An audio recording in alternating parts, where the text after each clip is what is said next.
an air of celebration at a normal Sunday service, the last one before this Evangelical Lutheran congregation in Moscow officially gets its church back.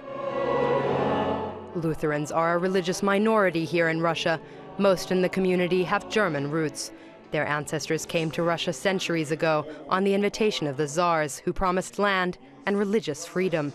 But later, the Soviet government persecuted Lutherans and seized church property, including this cathedral. The community, led by Archbishop Dietrich Brauer, has been using it again since the fall of the Soviet Union, but so far it has remained Russian government property. It's like someone started living in your apartment and it's not yours anymore. They let you turn up, but the whole time you have the feeling that it isn't yours.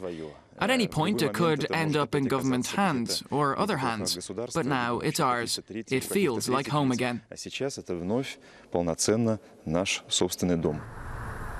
In the officially atheist Soviet Union, many churches were repurposed. From 1937, this cathedral was used as a movie theater and a film studio.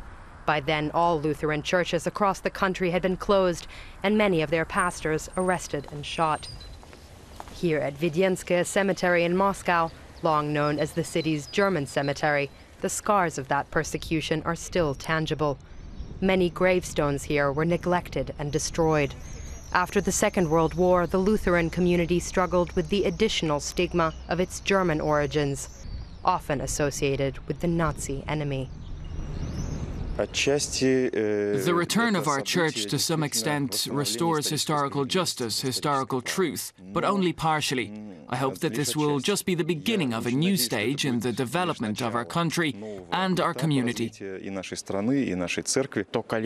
number of churches that were destroyed, that's a crime, of course. The fact that this cathedral is being returned, that's good news. The church belongs to the congregation. It belongs to the people that come here and look after it. St. Peter's and Paul's Cathedral will be the first Evangelical Lutheran Church to be given back to the congregation. They hope it will set a precedent and that the Russian state will return other churches as well.